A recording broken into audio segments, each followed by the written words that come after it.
Hello friends and fellow world builders, my name is AJ Winters and welcome back to World Builder. Today we're diving into the royalty of Aylwin, as well as some influential political figures.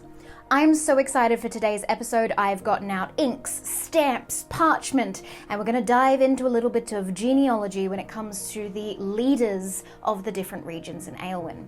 So before I geek out over all the different props and items I have over the table, let's get that intro rolling.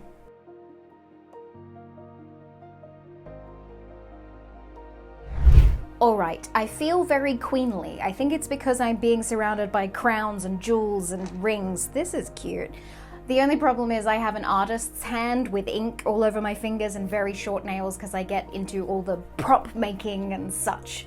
I'm not really a royalty type, but today we're going to make some royal decrees. I have some card with me and we're going to dive into the different regions and work out who the leaders are. It's very exciting. So, to start off, I'm going to grab my pen and my inks, and I'm going to lay out all of the different regions in these cards. Then we're going to turn to the story deck engine to get some adjectives and some conflicts, and see if we can play around with what these royalty or leaders of Aylwin might look like. So, I have a pen holder. Here we go. Alright, let's start by laying out the different regions. From the top, we have Coldrere, Kylandry, the Trilands, which have 3-ish leaders per city. Then we have the Treva, as it's pronounced in that region, the Fire Islands, the recently named Shattered Isles off the coast of the continent, and Crestfell. Now I've left another bit of card in case we dive into Venenfell before it was obliterated. But these are the 7 cards that we are working with. So I'm going to write in the center of them each of the region names, and then I'm going to dive into who are the influential people in each region, and then we'll turn to the story deck. So let me just do that, and maybe we'll do a little time lapse. We've never done a time lapse. We could do a time lapse, right? That's something we can do. I'm so excited, but also nervous. Why did I think wearing white was a good idea for this? Who knows? Nerve-wracking, but let's do this. So, while we're time-lapsing, I thought we could go over what we already know about Aylwin's leaders, starting with the Trilands. We know that the city of Austin is home to a princess, who acts as a figurehead whilst the city is governed by a council. We have heard of her ancestor Princess Ilidia, who saved Penarvois during a particularly bad drought, and tracking her lineage down, we find Princess Nishala, named after the goddess of beauty, Nishala. We also know that the 12 houses of Penarvois govern their city through managing the different districts, and that the River City, which we have chosen to continue just calling the River City, is governed by the church, or more specifically, the moon priestesses, in the name of the 3 moon deities Arfel, Aramun, and Aron. Turning to the Fire Islands, we know that they have a prince, which again we took inspiration from the gods in naming, more specifically the Fire of the Fire Islands himself, Marthos, the god of destruction, giving us Prince Matteo. I really like that. And since Marthos got a mention, I think Yven, the goddess of creation, also deserves a feature. They call her Matam, meaning mother. So it makes sense that maybe they would call the islands the Matam Islands instead of the Fire Islands, which is what everyone else calls them.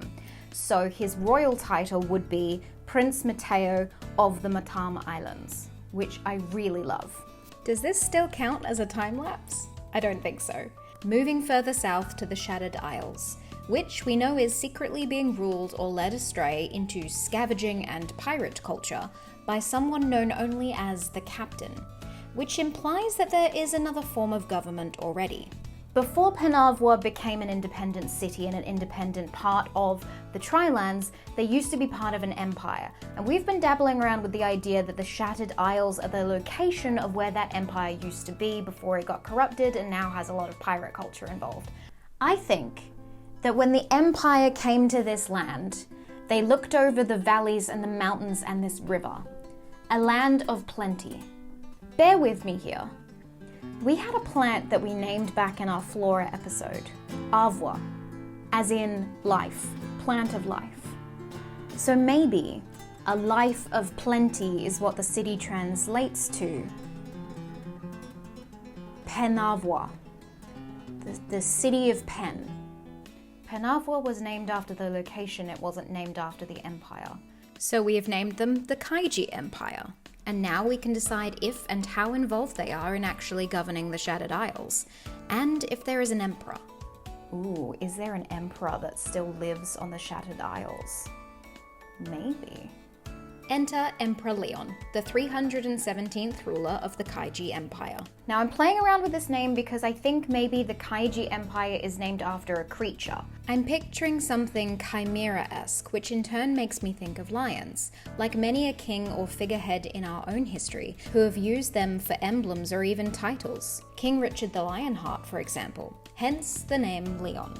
It also means that we get to dabble into what a Kaiji is later. But we also know that we have the unidentified captain, which makes me think that maybe there's a civil war. I like it. No, there was a flashback inside of a cutscene inside of this time-lapse. Sure, let's just throw the format rulebook out the window. Bring on Crestfell, I guess. All we know about this region is that they have a queen and flourishing vineyards, i.e. wine. We also know that Crestfell is probably religious in some way because they invaded the Trilands to get more territory in the name of some sort of god. We also know that the sovereign of Crestfell would reside in their capital city of Yendine, and as for her title, I've called her Queen Felicia the Bold. Quite fitting, I will say. Moving on to Netreva. Now this is an interesting one, since not much is left of it. The great city of Elzevir was wiped out by the gods after the mortals overstepped in their use of magic, sparking not only the siphoning of all magic away from Aelwyn, but also the War of the Gods. The Fire Islands then rose into their own power and separated from Netreva, so when the people of Netreva found the lost city of Navu, buried under the Ascidian sands, they chose to make that their new capital, and elected a council to govern themselves rather than how things were before, named after the god of legacy, the Council of Miel. So they set out with a mission and a purpose to make the lost city of Navu a prosperous and thriving city that would take any memories of the fallen city of Elzevir out of people's minds when they think of Netreva. I think that's a really good purpose to give the citizens of Navu. It makes sense as well, especially if they are dabbling in all of the archaeological digs, trying to find relics from the War of the Gods, as well as thriving this underground city, God knows how, with mirrors to bring light into the space, or even bringing in ethods that specialize in light magic, having a heavy import of Ossonite perhaps to light up the city underground. There are a lot of things that we need to dive into when we start working out the city of Navu and how that functions, but I like the Council of Miel. You forgot this was a time lapse, didn't you? On to Coldre. Now we know that we have the capital city, Zunkara. Now maybe Zunkara could be run by a lord? I think a lord who is an Arator is a really interesting concept to me. Because we have a lot of Arators in Coldre, it makes sense that the lord would be of that race, this great and powerful being, this 7 foot something tall lord, probably given the title because of his strength and his glory, rather than through political moves or anything a little bit more Crestfellian. I don't know why I'm using that as an insult, but that's how it is. So, in the capital city of Zunkara, we have Lord Maitag. And finally, Kylandri. We don't have any information about Kylandri yet. It is the one region we haven't even dabbled into.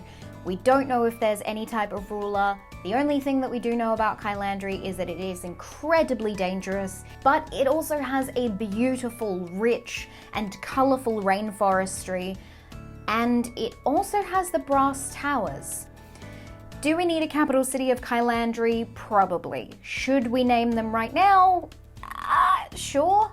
Kylandri, we know, is a region named after the god of love, Kyla. Land is in the middle because of the land, and Dri means home. So I think we need to make some sort of name for the capital city that has Dri in it. Dresden, home to the king of Kylandri, Utog Aramon. Now, Aramun actually is a moon. So Aramon is in reference to maybe time or great or long, a long-standing king, a king that has been ruling for a very long time, which would make sense if they are Evantheme born, because that would be the longest living of the races. And done. Wow, what a good 10.5-minute time lapse. So now I think we turn over to the story engine deck.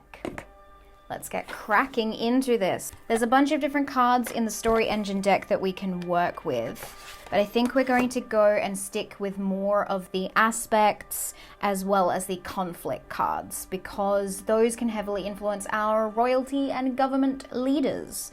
Let me take out, oh, that was loud. Let me take out the aspect cards and the conflict cards, and maybe also the engine cards, because they seem to be based on people's desires. So that's a very interesting thing to throw into our royal leaders as well. So let's start with those and see what we come up with, shall we?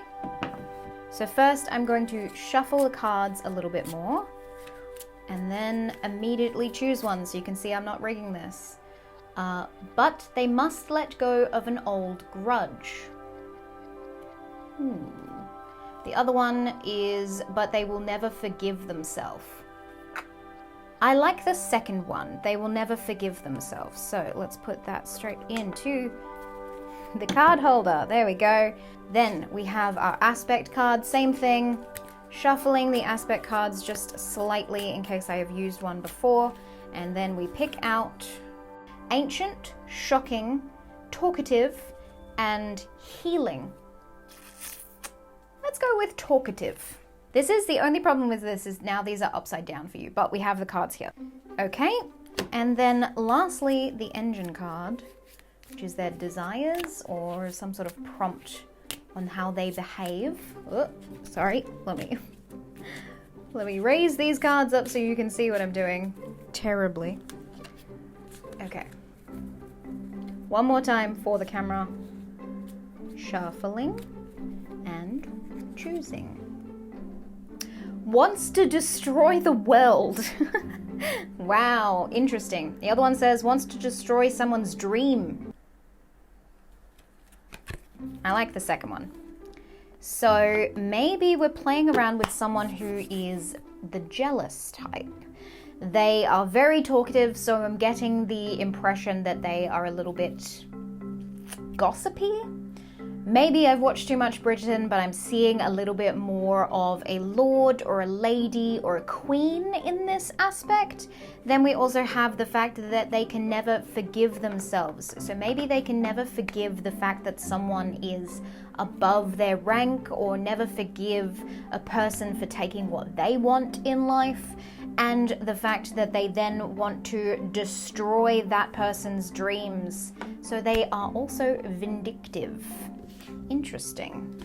Who in our list of, there's so many things going on this table, who in our list of people do we feel like that description matches? We do find the Queen of Crestfell to be quite an interesting sort in general. Crestfell is shaping up to be our very polarizing region in Aylwyn, so let's put down these descriptors of the Queen. Queen Felicia is known for her love of gossip. She's seen as manipulative, desires the destruction of those she deems a threat to her, and does not easily forgive others for their mistakes. Ooh, I like it. It's giving me a very clear image of this queen that I'm interested to dabble into a little bit more. Also, we haven't really fleshed out Crestfell yet, but I'm thinking that I want to play around with having castles and bricked buildings. We know that there's a heavy influence of wine culture in Crestfell because there are several vineyards as well. So maybe there are lords and ladies in Crestfell, or maybe even a royal court. Almost fey in nature. I like that. Maybe that also means that Crestfell has a heavy daemon population too. They are also at the bottom of the continent where they would have access to the sea, so ships and things like that also make sense. Maybe they have an interesting relationship with the Shattered Isles to the west of them. That's something we can play around with, but I am going to add in the royal court in Crestfell as well. I think Crestfell's rulers are really starting to flesh out, so let's jump to one of the other regions, shall we? Let's start with the Trilands. We know that Penavwa have the 12 houses that look after and maintain the different elements of trade in the city. For example, pottery, silk trades, as well as the farmlands. So let's work out what those 12 houses might be, and from there we might be able to name them as well. Boy, that's a lot of things we're doing in one episode, but let's crack into it. So we know we have pottery, silks and or fabrics, defense, river maintenance based on the fact that they use the river kind of the way the Nile used to run. River maintenance could also be boat construction and things like that because they do need to be able to transport their goods to the river city. I've also written down the fields, the hunt, i.e. going into Elsewood to procure meats, and also herbs/medicines. Another two that I've just thought of as well is Vrorkin, because we know that we need to breed the Vrorkin as the main mounts, as well as poultry. I also thought of an artisan family, the family that either creates the dyes that dye the fabrics, because I think that's a very different process than actually making the silks, or even just painters and musician types. I like the idea that education is also free and free to all, regardless of gender and race. But also we do have the fact that Penavwa is very centered on childbirth. So I think the final house of Penavwa is a house dedicated to helping those with child. Let's move on to either the Fire Islands or Kylandri. And I'm going to choose 3 new cards from the story engine. Thank you very much for your contribution to the Queen of Crestfell. That gave us a lot of ideas. So let's pull 3 more and work out whether it is either for Prince Matteo of the Motam Islands or for Dresden's King Ultog Aramun. Look, there are a lot of words that we're creating in this series that are very difficult to pronounce, especially back to back. So let's pull a card. Okay. Wounded, fierce, simple, or foul-mouthed? I like wounded. Let's see what else we can pull out.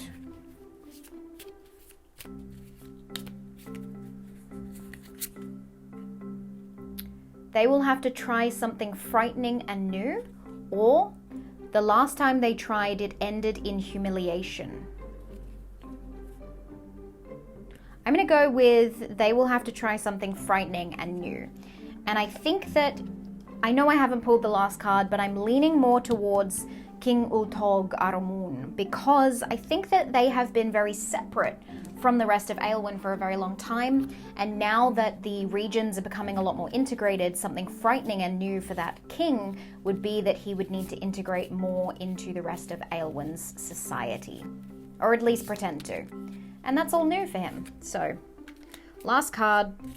Will this make sense in what we've already got established? Wants to follow a path leading to, or wants to restore former glory with the help of. That is where we're going with it. Yes, I love it. After being wounded in battle, the king retreated to Dresden and hasn't been seen in Aelwyn for over 300 years, therefore making them the longest running monarch currently alive. But now that he needs to enter back into society in order to save Kylandri? What's wrong with Kylandri? I don't know, but I like it. These 3 cards has given me such a clear idea of this king. I think being that they are Evantheme, maybe they have started to grow into their throne? They are wounded, so they have been sitting for such a long time that their plants and roots and flowers have started to grow into the ground and the walls behind them. They are fixed to their throne in some way, and they have to leave in order to save Kylandri. I love that. I love the idea of a tapestry of flowers and roots and vines that is the king growing into the throne that they sit on. Okay, I love that. Thank you so much for those prompts. We are going to move on to Prince Matteo, who we know is wanting to skirt his responsibilities. So let us work out what else we know about Matteo. Irreplaceable, broken, powerful, harmless. Irreplaceable. And I'll get to why in a second. We're going to go with the skirting of responsibilities. And lastly, it will mean forgiving family, but it will mean betraying family. There we go. So the idea that I am getting for Prince Matteo is that he is the last of his line. In skirting his responsibilities, he is betraying his family because he needs to have an heir in order to continue the royal line of the Fire Islands. Maybe he's a mischievous type, someone who enjoys the joys of life rather than actually doing their responsibility, especially if they're on the Fire Islands. Also, if we're playing around with a heavy influence of crime on the Fire Islands, it would make sense that the prince is somewhat absent. Ooh, okay, Prince Matteo, what are you getting up to in your spare time, my child, my boy? Prince Matteo of the Matam Islands is completely irresponsible. Being the last of his family line means he's entrusted to procure an heir, but he continues dabbling in the pleasures of life rather than his royal duties. Some people believe he is betraying his family and the crown.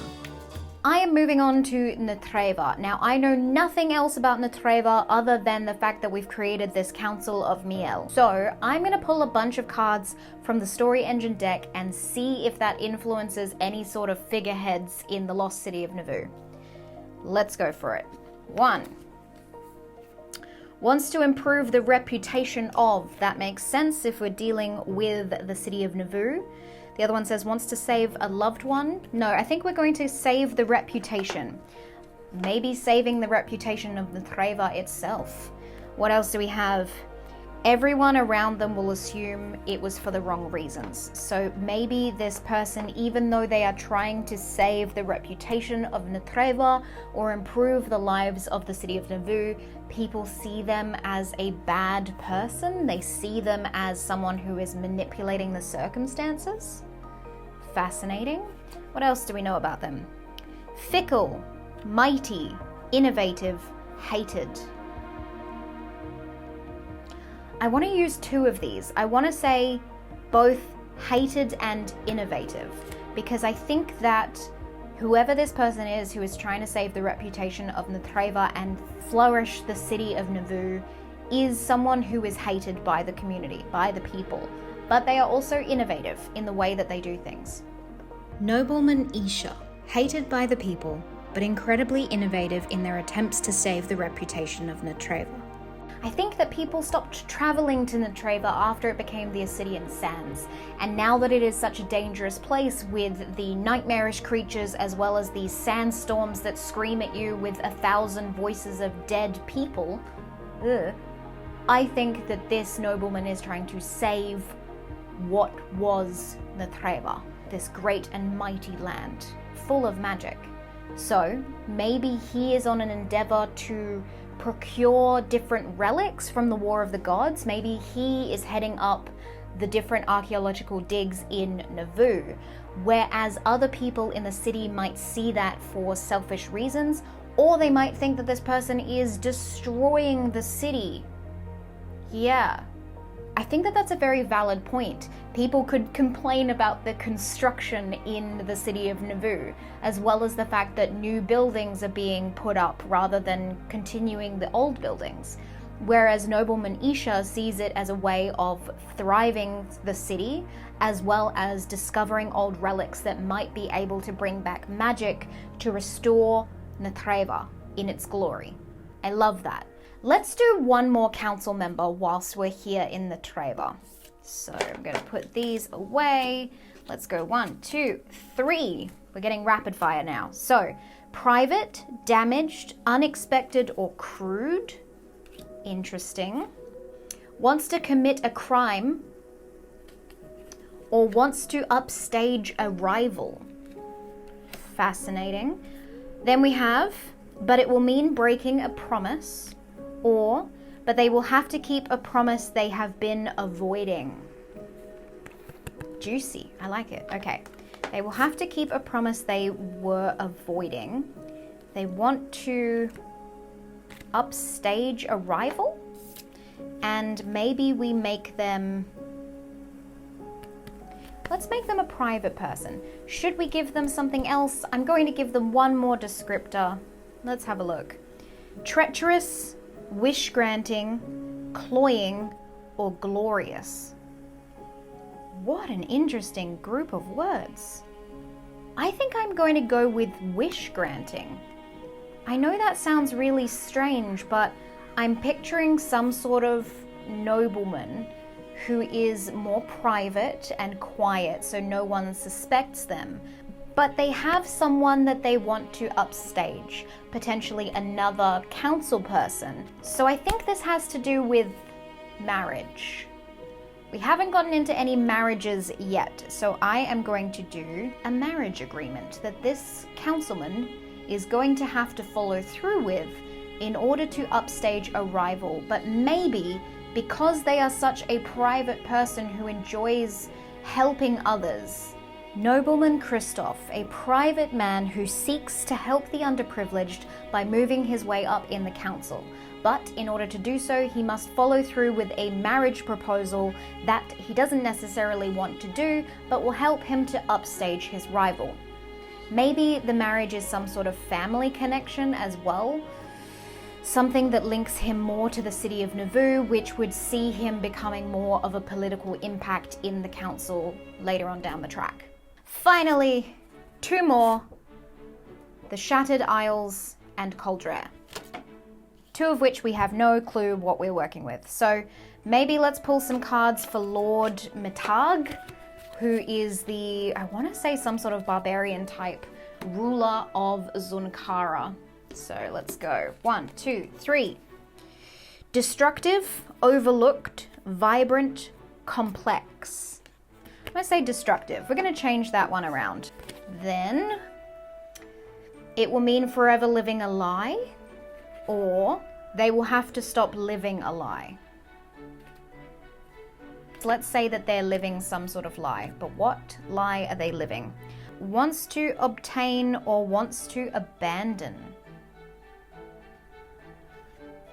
Maybe obtain. Let's say obtain, and let's say that he wants to obtain more land.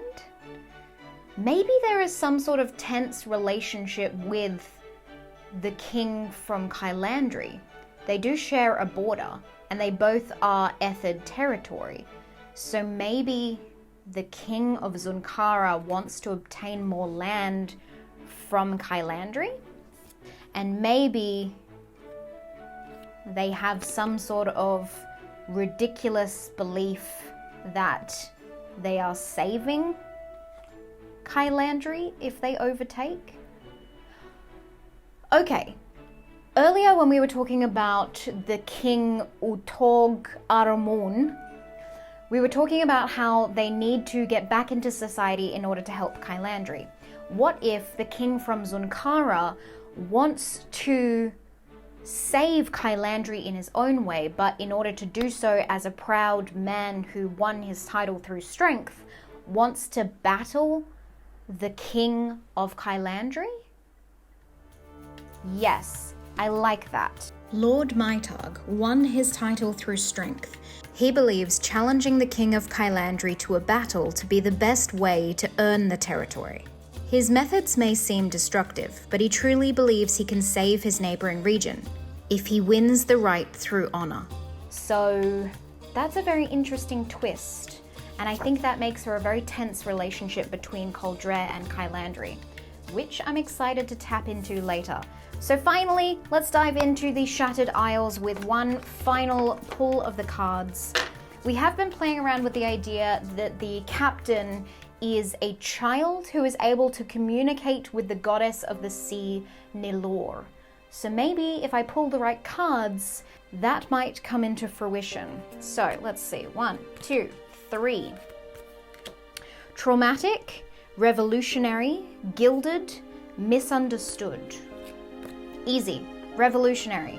If there is an empire, this captain is definitely not a part of it, and they are trying to revolutionize the Shattered Isles. What else? Wants to deliver justice. Interesting. Wants to betray someone. Nope, let's go with justice. So, they want to deliver justice in the name of Nilov, perhaps? I like it. And lastly, they must leave the familiar behind and face the unknown, or they must face what they have been running from. Let's go with they must leave the familiar behind. So I think maybe this is in reference to the ships. Maybe we do need to play around with a little bit more pirate culture in the Shattered Isles. And they need to leave behind their life on the Isles and actually take up mantle in the seas.